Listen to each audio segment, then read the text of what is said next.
Stephen Hawking grew up in a quiet house in Oxford.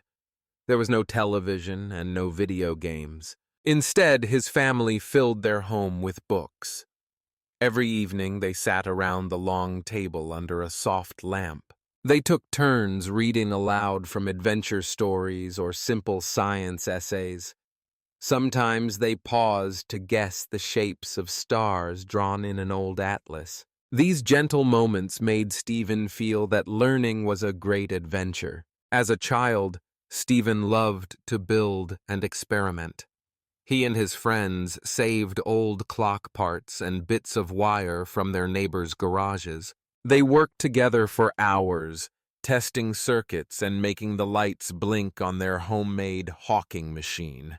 When the machine finally glowed, they cheered like it was the grandest invention in the world. One afternoon, Stephen taught the neighborhood children how to build a crystal radio from a razor blade and a safety pin. The children listened with wide eyes as he showed them how to pick up songs on a single wire. Their surprise and delight became Stephen's first taste of sharing knowledge. At school, Stephen was not always the top student. His teachers saw a boy who sometimes joked in class or doodled star charts in his notebook. They did not know that he carried huge questions in his mind. He wondered how the universe began and whether time could bend like a curved path. In his spare time, he wrote short poems about stars and motion. When classmates asked what he wanted to be, he said gently, "Someone who understands the sky." His words sounded simple, but they held a dream as wide as the night. Stephen kept his dream close. He cut out newspaper articles about Oxford University and scholarships, then glued them into a scrapbook. He studied each page, imagining himself walking through the grand college gates. On the day of the Westminster School exam, he fell ill and missed his chance. His heart sank, but he did not give up. A few days later, he found a letter from a former teacher. The note said, "Keep trying. Your curiosity will pave your way." Those words warmed him with hope. At 17, Stephen's hard work paid off.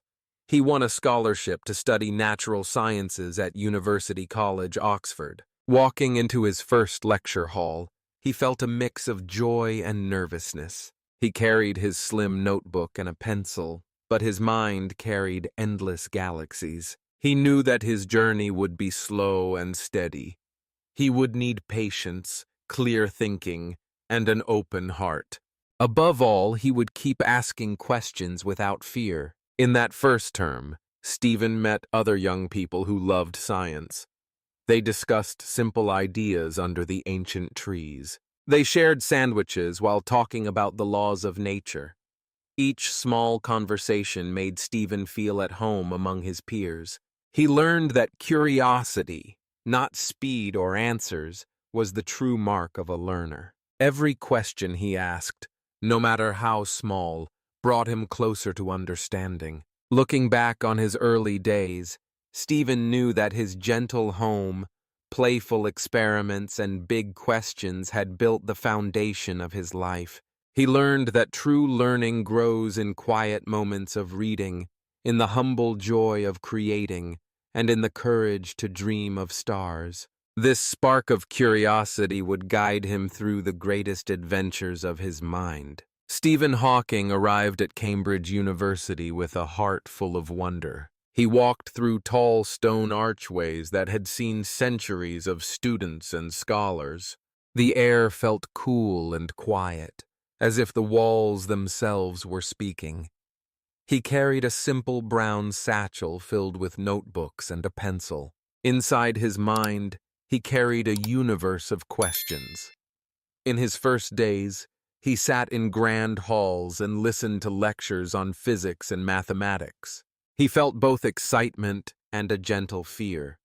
He knew he was among brilliant minds, and he wanted to learn everything. Not long after, Stephen felt a strange weakness in his legs.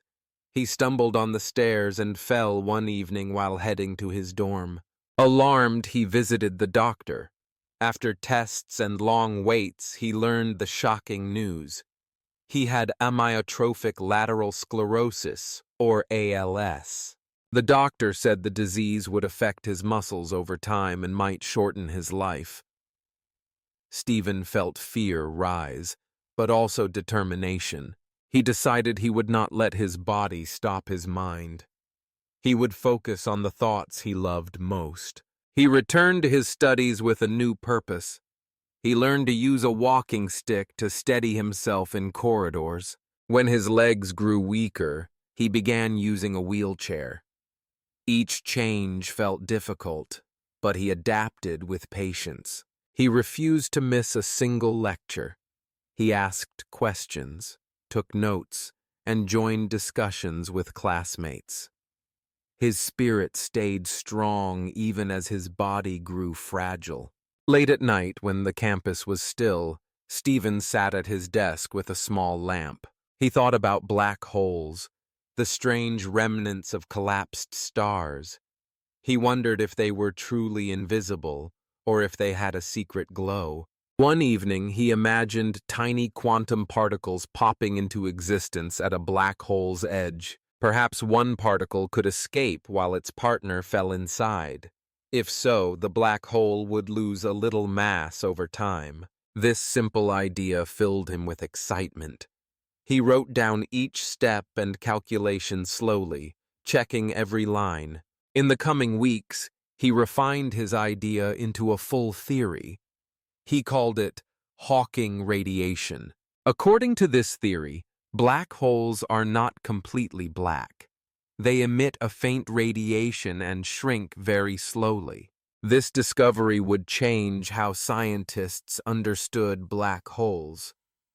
When he shared the theory with friends in a small dorm room, they listened in awe. He explained his sketches one step at a time. At the end, his friends clapped softly and toasted with cups of tea. In that soft celebration, Stephen felt his mind soar above any fear of his illness. But his illness did not stop growing. As ALS advanced, Stephen lost the ability to speak clearly. He first used a spelling board, pointing at letters one by one.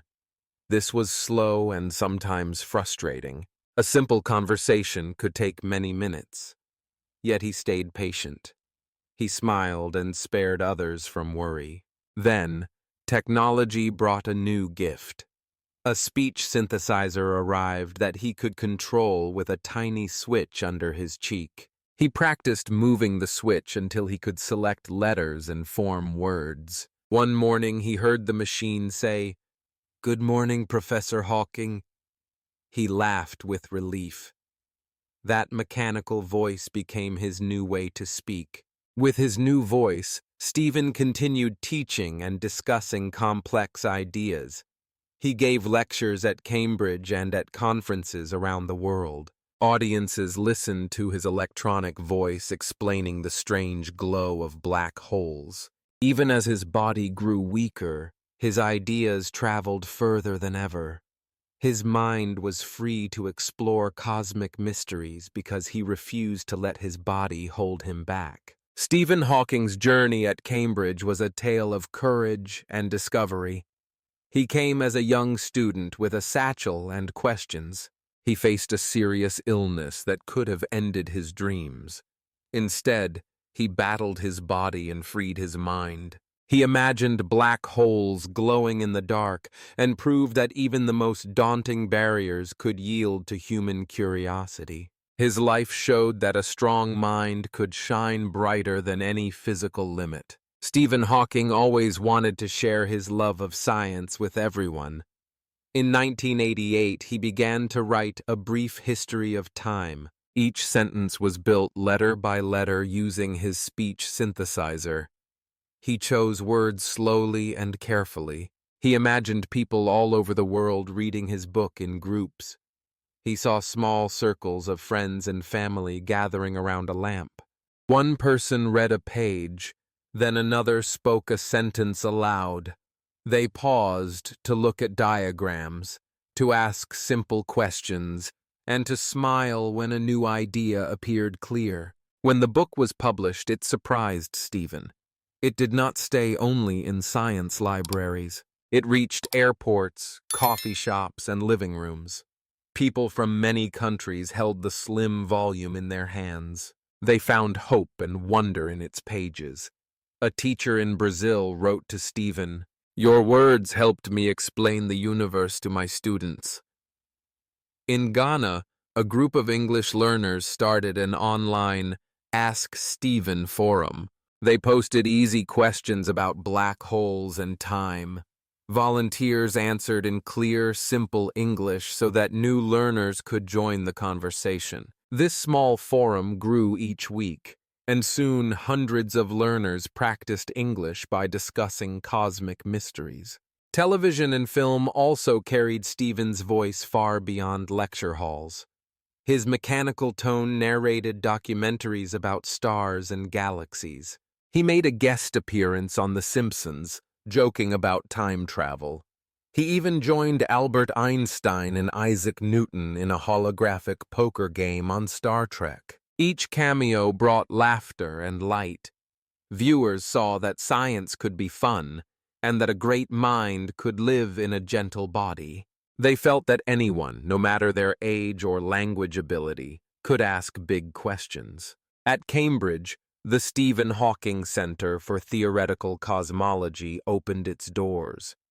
Young researchers from many nations arrived with notebooks full of ideas. Scholarships in Stephen's name funded students who had no television at home but carried a spark of curiosity in their hearts. They studied black holes, the early universe, and the nature of time itself. They felt that they walked in Stephen's footsteps, guided by his clear voice and patient wisdom. Beyond physics, Stephen's story inspired many people dealing with personal challenges. In hospital wards, patients read about his determination and found new courage. In classrooms, students practiced English by memorizing his simple quotes. However difficult life may seem, there is always something you can do and succeed at. Or, intelligence is the ability to adapt to change. These lines became mantras in study groups and language classes. Learners repeated them softly until each word felt like a gentle promise. A young student in Vietnam wrote in her journal, "When I read Stephen's life story, I learned that even if I struggle in class, my questions can change the world." A teacher in Mexico showed her pupils how Stephen used a cheek switch and a machine to speak ideas that changed science. The children gasped to know that small acts, like pressing a button or asking a question, could lead to great discoveries. In his later years, Stephen spoke often about our responsibility to the planet. He warned of climate change and urged us to explore space with care and cooperation. He reminded audiences that the same curiosity that led us to black holes could help us protect Earth. His words flowed in simple metaphors, like teaching us that the sky is a shared home. He asked everyone to look up at the stars and not down at their feet. When Stephen passed away in 2018, the world mourned a shining light. Yet his legacy lived on in every reader, student, and teacher he touched. His ideas continued to spark new questions. His life remained proof that the mind can shine brighter than any body can move. The speech synthesizer's tone still plays on videos watched by millions. His books sit on shelves in simple English and in dozens of languages. His quotes float through language apps and practice exercises. Stephen Hawking's legacy is a legacy of light. It reminds us that simple words, spoken with care, can open the door to the universe.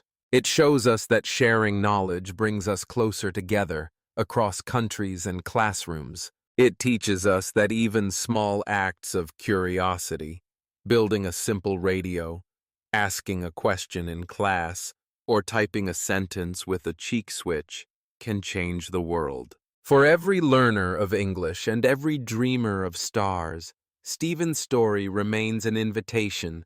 Bring your questions, share your voice, and let your light join the great dance of ideas. Stephen Hawking's life was a journey from a quiet childhood in Oxford to the heights of world fame. He began as a curious boy who loved books more than television. With simple inventions and playful experiments, he learned to ask big questions. At Oxford, his dream of studying science came true. At Cambridge, he faced a serious illness, ALS, which threatened his body but never his mind.